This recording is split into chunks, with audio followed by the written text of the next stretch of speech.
October 1985. Dubai. A former British Airways manager named Maurice Flanagan is handed a mandate by Sheikh Mohammed bin Rashid, then UAE Minister of Defense and the man personally driving Dubai's aviation strategy. $10 million, 5 months to launch, and 3 instructions. That would define the airline for the next 40 years. Don't come back for more money. No subsidies of any kind, and no protection from competition. 4 decades later, 3 of America's largest airlines would stand up in Washington and accuse that same airline and its 2 neighbors of taking $52 billion in hidden government subsidies. Both stories are true, and the space between them is where global aviation quietly changed forever. To understand what happened, you don't start with money. You start with a map. Draw a circle, 6 hours flying time around Abu Dhabi. Inside that circle, roughly 2 billion people. Europe, Africa, India, the western half of Southeast Asia. No other city on Earth has this. When you fly from London to Sydney, or Frankfurt to Manila, or Paris to Jakarta, the shortest path across a sphere doesn't run in a straight line. It bends, and where it bends is the Gulf. There's a name for what happens next. Aviation calls it the 6th freedom, the right of an airline to carry passengers between 2 foreign countries by routing them through its own home hub. Singapore worked this out back in the 1970s. Hong Kong followed. What made the Gulf different was timing. 3 governments, Dubai, Abu Dhabi, Doha, looked at the same map at the same moment and made the same bet. Their future would not be built on oil. It would be built on becoming the place. Every long-haul flight had to stop. And Maurice Flanagan's small team, back in 1985, was placing that bet before anyone else in the region understood it. Now fast forward 30 years. In Atlanta, the CEO of Delta Airlines, Richard Anderson, is not thinking about maps. He's thinking about a cabin full of empty seats on his Atlanta to Dubai route. Anderson runs one of the most powerful airlines on the planet, and he is watching his passengers, walk straight past his gates and board Emirates instead. And he believes he knows exactly why.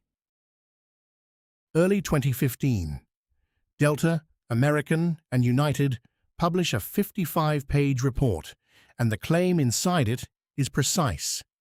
Since 2004, they say, the governments of the UAE and Qatar have poured more than $42 billion into Emirates, Qatar Airways, and Etihad.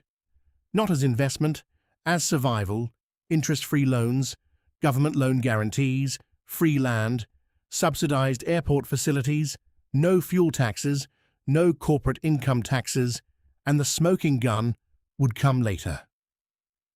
Bond documents in 2020 revealed to investors that Abu Dhabi's government had poured $22 billion into Etihad Airways between 2003 and 2019, not disclosed in audited annual reports, not called subsidies, but there, on the books. Anderson goes on television, and he says the sentence that defines the entire fight. They are not airlines, they are governments, and the numbers seem to back him. Emirates spends around 19 cents of every operating dollar on labor. United, closer to 32. The UAE has no legacy pensions, no collective bargaining, no strikes, by law. When you're not carrying the weight of 100 years of aviation history, you can price a seat the old airlines simply cannot match. By early 2016, it looks over. Congress is listening. The administration opens consultations, and Qatar Airways, almost mockingly, launches flights straight into Atlanta, Delta's home turf, and then the whole case falls apart, not because of anything the Gulf carriers say, but because of who shows up on their side. The first Americans to file in defense of the Gulf Airlines aren't the ones you'd expect. Robin Hayes, CEO of JetBlue, files. Then FedEx joins him, then Hawaiian Airlines, then Atlas Air. American companies carrying American passengers, American cargo, all arguing that Delta, American, and United have got this wrong. And their argument comes in two parts. The first is history, because state support for national airlines is not something the Gulf invented. Pan American was so tangled up in US foreign policy during the Cold War that it flew CIA operations and held Pentagon contracts worth billions. British Airways spent 40 years as a state monopoly.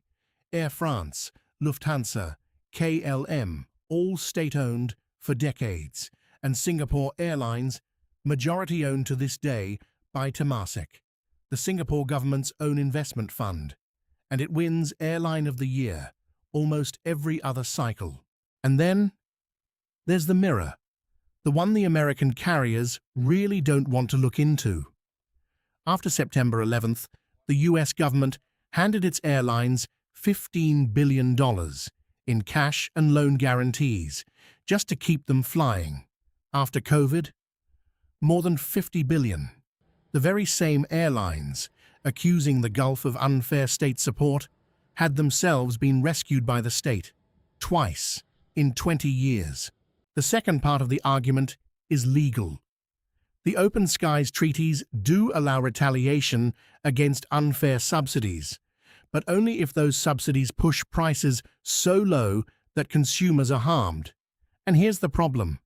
Gulf carrier business class fares were among the highest in the industry. Their economy fares were competitive, but never predatory. The American airlines could prove they were losing. What they could not prove was that a single passenger had been cheated. And so, in 2018, quietly, it ends. The US and Qatar sign an understanding, then the US and the UAE. The Gulf carriers agree to publish audited accounts under standard international rules, which the profitable ones had largely been doing anyway. No new restrictions, no landing rights suspended. The legacy carriers had lost, and the reason they lost tells you everything about how the world had actually been working. Here is the truth the American airlines could not accept. They thought they were competing in a market.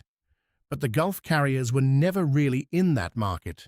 They were instruments of national strategy, engines built to turn oil wealth into something that would still matter long after the oil was gone. Tourism, logistics, soft power, a permanent seat at the table of the global economy. Political scientists have a name for this. They call it structural power, the ability to change the rules of the game while everyone else is still playing it. And you can see it in who copied the model.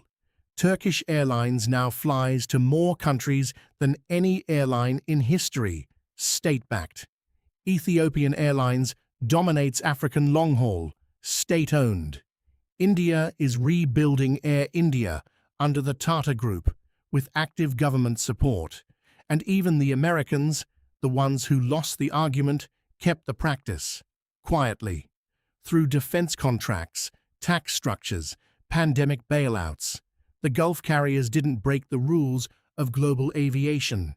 They simply exposed the rules that had been there all along. The airline Maurice Flanagan, founded in 1985, grew far beyond the 10 aircraft he started with. Its longtime president, Tim Clark, still walks into his office overlooking Dubai Airport every morning. He is 76 years old. The airline he helped grow into a global carrier now flies to more than 100 cities on 6 continents. And somewhere in Washington, in Atlanta, in Chicago, the executives who spent a decade trying to stop him have quietly retired. The question they were really asking was never about subsidies. It was whether aviation is a business or an instrument of the state? Every serious country on Earth has now answered that question. Most of them just don't say it out loud.